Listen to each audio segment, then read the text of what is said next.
ஹாய்ங்க, welcome to ஆசாஸ் Tamil kitchen. இன்றைக்கி வீட்டிலே herbal hair oil எப்படி பண்ணலான்னு பார்க்கலாம். வாங்க வீடியோக்குள்ளே போகலாம். ஹர்பல் ஆயில் காய்ச்சறதுக்கு என்னென்ன இன்க்ரீடியன்ட்ஸ் எவ்வளோ வேணும் அப்படிங்கிறத நான் வீடியோவில் மென்ஷன் பண்ணியிருக்கேங்க.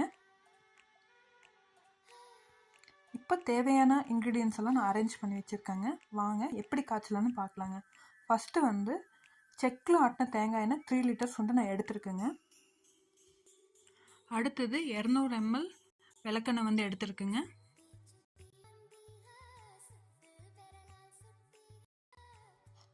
கூடவே கடுகெண்ணெய் 150 ml ஆட் பண்ணிடுறேன்.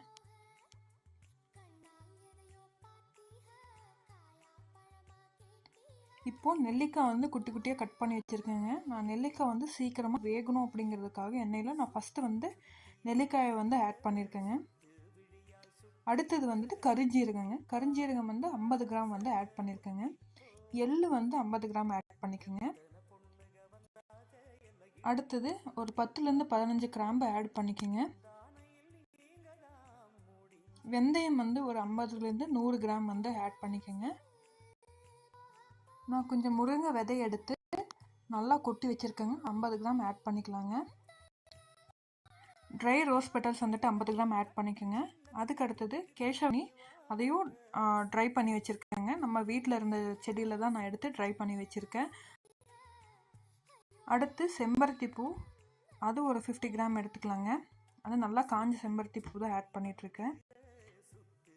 அதுக்கு அடுத்தது முருங்கை இலைகள் நான் நிழலில் வச்சு காய வச்சு வச்சுருந்தது, அது ஒரு 50 கிராம் ஆட் பண்ணிக்கலாங்க.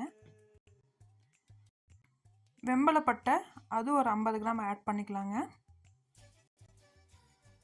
அடுத்தது ஆவாரம்பூ, அது 50 கிராம் ஆட் பண்ணிக்கலாங்க. எண்ணெயில் நல்லா வேகட்டுங்க. இப்போது நிறைய பேர் ஃபேஸ் பண்ணுற ப்ராப்ளம்ஸ் என்னென்னு பார்த்தீங்கன்னா ஹேர் ஃபால் தாங்க. கூடவே ஸ்கூல் படிக்கிற பசங்களுக்கு எல்லாருக்குமே கிரே ஹேர் இந்த பிரச்சனை தான் போயிட்டுருக்கு. அதுக்கு நம்ம எவ்வளவோ காசு கொடுத்து கெமிக்கல் ஆயிலை வாங்கி நம்ம அப்ளை பண்ணுறோம். அதுக்கு பதிலாக நம்ம வீட்டிலையே நேச்சுரலாக ஹர்பல் ஹேர் ஆயில் ட்ரை பண்ணி பாருங்கள். எந்த ஒரு சைடு எஃபெக்ட்ஸும் வராது. இந்த ஆயிலை நீங்கள் வீட்டில் செஞ்சு பாருங்கள். எப்போவுமே நீங்கள் கெமிக்கல் ஆயில்ஸை தொடவே மாட்டீங்க. கண்டிப்பாக ரிசல்ட் கிடைக்குங்க. ட்ரை பண்ணி பார்த்துட்டு எப்படி இருக்குது அப்படின்னு எனக்கு கமெண்ட்டில் சொல்லுங்கள். அடுத்தது அலோவேரா ஆட் பண்ணிக்கிறேங்க. கூடவே கருவேப்பிலை ஆட் பண்ணிக்கிறேங்க. மருதாணியும் ஆட் பண்ணிக்கலாங்க.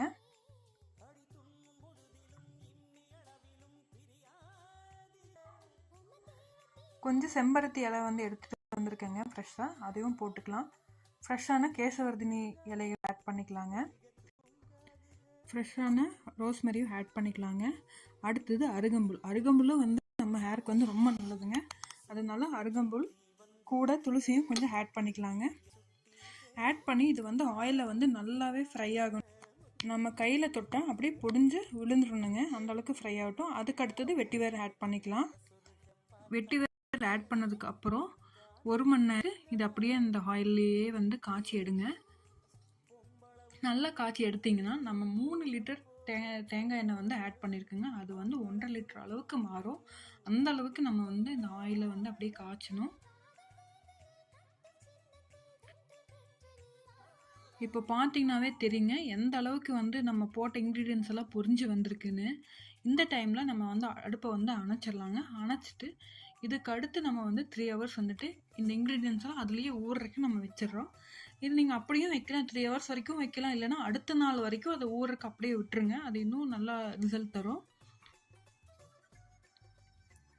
இப்போ எல்லாத்தையும் நீட்டாக ஒரு லெவலாக உள்ளே ஊறுற மாதிரி ரெடி பண்ணி விட்டுட்டு அந்த பிளேட் வச்சு மூடி வச்சுருங்க.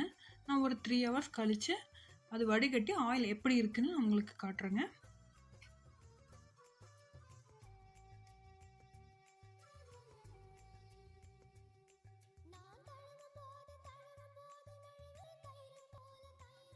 இப்போ 2 ஹவர்ஸ் ஆயிடுச்சுங்க.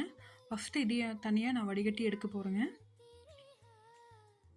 வடிகட்டி எடுத்துட்டு அடுத்த ஸ்டெப் பார்த்தீங்கன்னா மறுபடியும் ஒரு ஒயிட் கிளாத் வச்சு ஆயிலை தனியாக வடிகட்டி நம்ம எடுக்க போகிறோங்க.